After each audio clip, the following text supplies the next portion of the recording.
Enough! I'm just an unwanted child anyway. A young girl screams with all her might, longing for her mother's true love. What is a family really?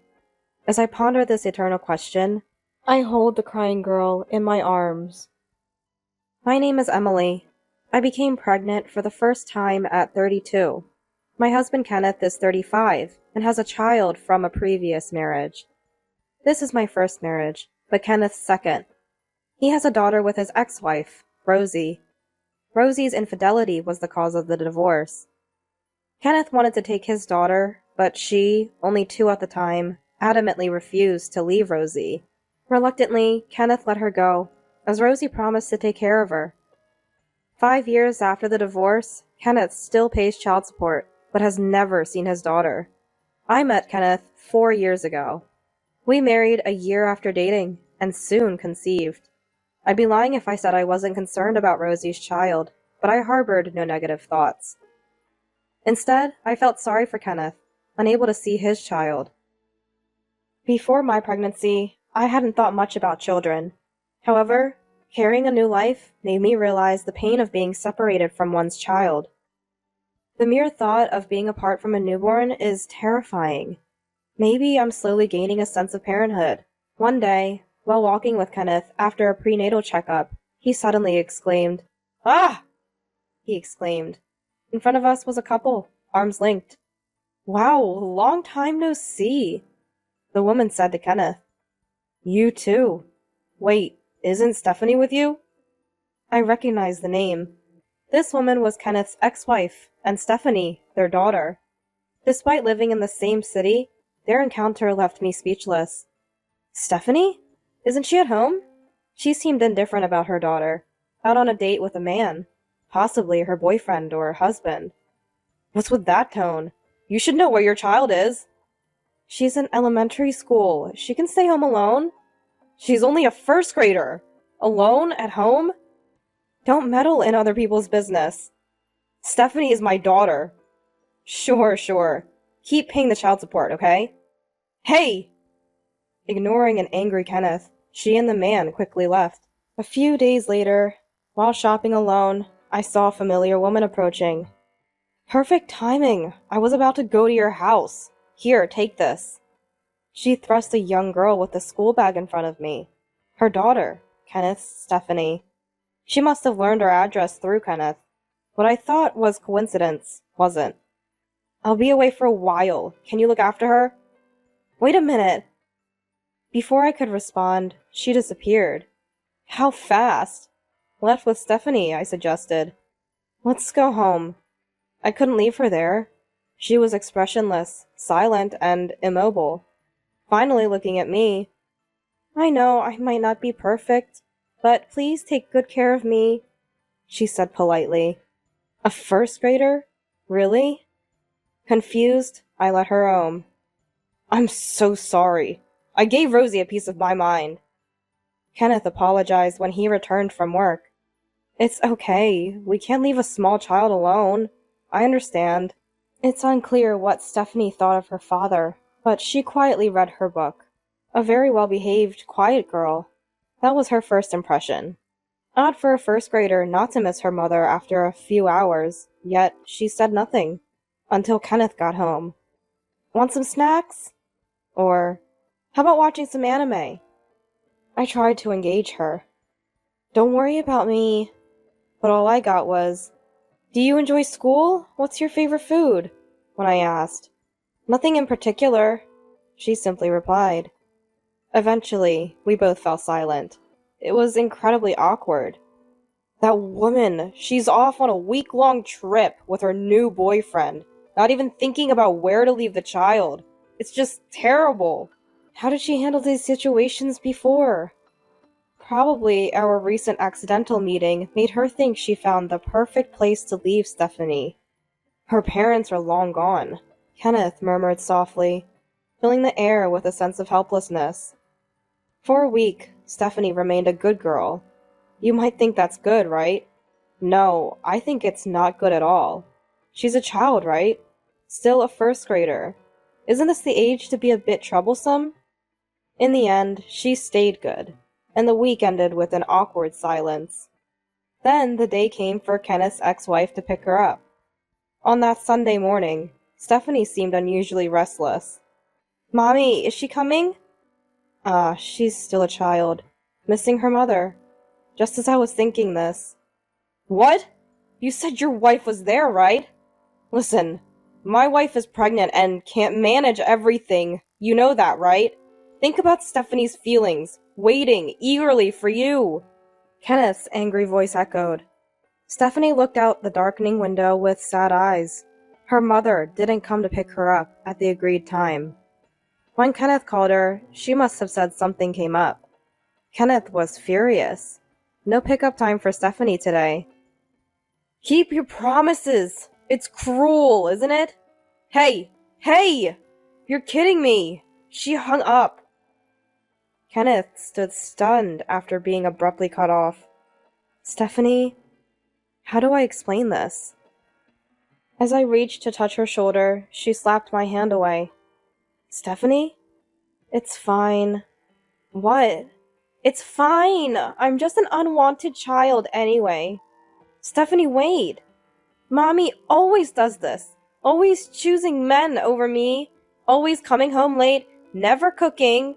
Always just fast food from the grocery store. Just bread for school trips. Never coming to classroom observations. And she won't come to the upcoming sports day either. Stephanie. Tears overflowed her eyes. Am I unwanted? Am I just a nuisance to Mommy?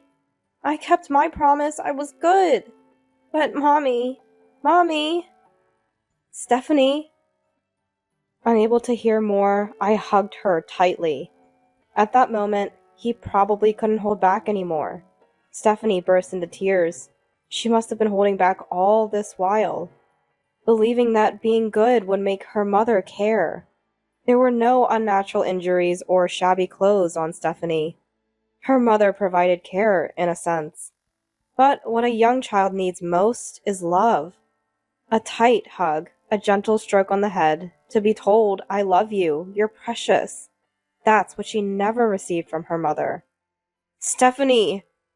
Kenneth couldn't help but embrace her too. Dad! Their relationship had been awkward all week. A father and daughter, connected by blood, looking alike, but between them lay a thick wall, built over the long months of not being able to meet. However, the moment Kenneth hugged Stephanie, it felt like the wall between them crumbled. For a while, the three of us continued to embrace and cry. Eventually, her mother came to pick her up, but not until another week had passed. A month after Stephanie returned to her previous life with her mother. I want to take Stephanie back. Kenneth spoke to me with a serious expression. It's okay, I immediately replied. Are you sure about deciding so quickly? What are you talking about? I've thought a lot over this month. If you hadn't brought it up, I would have suggested it. Really? Yes. After all, Stephanie is your daughter, your beloved daughter, and she's going to be the big sister to our baby. I rubbed my swollen belly. At that moment, as if agreeing, the baby inside kicked. Overwhelmed with happiness, I looked at Kenneth. She needs a family that loves her, not just someone who lives with her and feeds her. She needs a real family. Emily, let's go get her. Our precious Stephanie. Thank you. Honestly, I still don't feel like Stephanie is my daughter, but she must feel the same. To her, that woman is her only mother, and she can't see me as a parent. That's okay. Better than leaving her with that woman. I can't bear to see her cry like that again. It doesn't have to be a mother-daughter relationship. Family doesn't have to be just that. That's what I want to believe. But we shouldn't force her. We need to talk to Stephanie first and understand her feelings. Yes, her feelings are what matter most. Thank you. It's something I can't do. Dad, you should do it. Of course. I'll also consult a lawyer to make sure we can get custody without any issues. Please do. And so, we began preparing to welcome Stephanie. But things moved unexpectedly fast, starting with Stephanie's sudden appearance at our house. One day, returning from a baby checkup, I found someone sitting in front of our house. It was Stephanie. What happened? Mommy? She burst into tears. Her hands were incredibly cold. How long had she been sitting there? Seeing Kenneth rush home early after my call, she cried again. After she cried herself to sleep, Kenneth called Rosie. What? You don't want her anymore? What does that mean? Rosie's voice came through Kenneth's phone on speaker mode. So my current boyfriend doesn't like kids. I can't keep her here. Just don't let the man into the house. He wants to live together, but I can't just abandon Stephanie, right?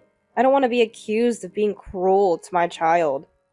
Leaving her outside our house is cruel enough. What can I do? I just delivered her to her father's house. She's your Stephanie, you raise her. Fine. I get it. I'll raise Stephanie with all my love. She'll never go back to you. Is that what you want? That's what I'm saying. Oh, and I can't pay child support. I have no income. I don't expect anything from you. I'll see a lawyer tomorrow to start the process of changing custody, so make sure you cooperate. Okay. My boyfriend is calling. Bye. With a flippant reply, she ended the call. A long silence followed, broken only by Kenneth's deep sigh. I'm sorry. Don't apologize to me. Right, I'll check on Stephanie. Please stay with her. Emily? Yes? Thank you. I returned Kenneth's tired smile with my own. I didn't know what would happen, but just like the child in my belly, I was determined to protect Stephanie too. That decision, however, didn't make the sudden start of parenting easy. I hate this! I don't want it! I won't eat it! Don't talk to me! The complete opposite of her previous visit, Stephanie was now a difficult child. Probably due to the anxiety of being away from her mother. She needed to vent her feelings. I endured patiently. You can't throw things just because you hate them. Everything has life. You won't grow if you don't eat. You can't communicate if you just keep to yourself. Tell me about yourself, Stephanie. Gradually, as I continued to interact without faltering, her attitude began to change. As my due date approached and I was rubbing my growing belly, Stephanie hesitantly came closer. Seeming curious about my belly, I asked her, Do you want to touch it? Can I? Of course. Just gently. Yes. With blushing cheeks, Stephanie gently touched my belly. At that moment, ah! The baby kicked. It's saying it can't wait to play with you. Did it kick because I touched? Is the baby mad at me? No, not at all. It's saying it's excited to have you as a big sister. Big sister? Yes, Stephanie, you are this baby's big sister. Really? I'm a big sister. Although she wasn't blood related to me, she indeed was the baby's big sister. That thought felt strange to both of us, and we shared a smile. It was the first time she truly smiled from her heart. Soon after, our son, Theo, was born. As a first-time mother, I was extremely cautious with the newborn. Kenneth, too, was gingerly holding the baby, his touch hesitant after so long. Stephanie was astonished by the presence of a baby, a brother, and the innocent face of the sleeping infant. Our strange relationship, no doubt, looked like a real family to anyone. Over 10 years have passed since we welcomed Stephanie into our family.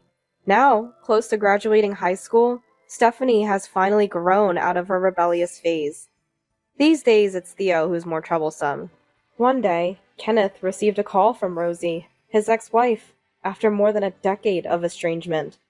What could it be? I was worried. After the call, Kenneth summoned Stephanie and me to the living room. Rosie wants to see Stephanie. What? Why now?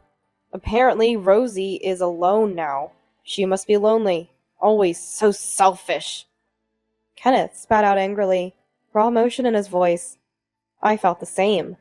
After all these years of ignoring Stephanie, not even trying to see her? But the decision to meet or not was Stephanie's. Kenneth and I looked at her. Stephanie, it's your decision. To Kenneth's question. I want to see Mommy, she said. I see. But just to meet. I don't want to live with her. I momentarily thought she couldn't forget her biological mother, but her next words surprised me. My place is here, with Dad, Emily, and Theo. Here. Only. Stephanie. But still, Mommy is Mommy. Please understand my desire to see her. Of course. She has grown up, become an adult. I was moved to tears by her ability to express her feelings so clearly. Stephanie calls me by my name. I'd be lying if I said it didn't bother me, but I don't wish for her to call me anything else. In any form, we are a family. That was enough for me. And then, Stephanie went to meet Rosie. She planned to stay for a few days during the long weekend. I was worried. What if meeting Rosie made her feel that she preferred her real mother? What if she wanted to live with her? I had no right to stop her, but I feared Stephanie might get hurt. My only wish was that she wouldn't be hurt, or end up in tears. But Stephanie came back to our house. She returned the same day, even though she was supposed to stay over. What happened? Kenneth and I were surprised. She told us, I met Mommy. We talked about a lot. Her conversation with Rosie went like this. You've grown so much. Well, it's been over 10 years. What will you do after graduating high school? I'm going to college. Wow. Then you'll get a good job, won't you? I've decided what I want to do, and I'll work hard to achieve it. Amazing. Just like my daughter. Stephanie gave a wry smile, but Rosie didn't notice. You must have been uncomfortable living with a woman who's not your real parent. That's not true. Emily was very kind. The packed lunches for school trips were delicious. We even ran in the parents' relay at the sports day. She always came to classroom observations. It must be nice to have so much free time. Rosie laughed mockingly, and Stephanie couldn't overlook it. That's not fair. You never did anything for me. Mommy was very busy. You weren't working, were you? Well, I managed the child support from Dad. Huh? That stopped when you went to live with Dad. I've been struggling. And now I don't have a boyfriend, so I'm totally out of money. But if you live with me, it'll be fine. Huh? If you take up part-time jobs, we'll manage. You can work hard, right? What are you saying? I'm not living with you. Stephanie said with quiet anger. I came today to put an end to things. I've always wanted to tell you something. What is it? Thank you for raising me until elementary school. So you're going to repay the favor? Wait, listen to the whole story. And thank you for leaving me with Dad and Emily. They loved me very much.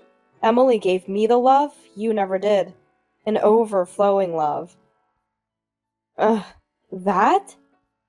Rosie was speechless, her body rigid. Family can be formed without blood ties. That's what I learned. My family is only those people. Mommy is mommy, but not family. I wanted to say goodbye properly. Goodbye, Mommy. I won't see you again. Wait! What about my life? That's not my concern. Find another boyfriend? Sorry, I'm really sorry. If you resent me for the past, I apologize. So, no need to apologize. I don't resent you. I'm thankful for letting me meet my current family. So that?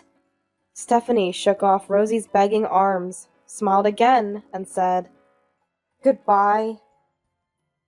So, she parted from her mother. Is that okay? Yes, I intended to do that from the start. I won't meet her again. Didn't I say? My place is here. My family is everyone here. Dad, Theo, and Mom. Huh? I was momentarily confused by what she called me. Surprised, Stephanie. Making a funny face, she said with a laugh. What did you just say? Mommy is Mommy. Dad is Dad. Theo is my brother. And Emily is Mom. Right? Her cheeks flushed with a shy blush. Mom, Stephanie repeated. and I couldn't hold back anymore. Stephanie! Wow!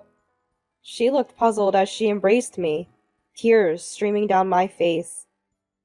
Really, Mom always cries so easily, she said, laughing.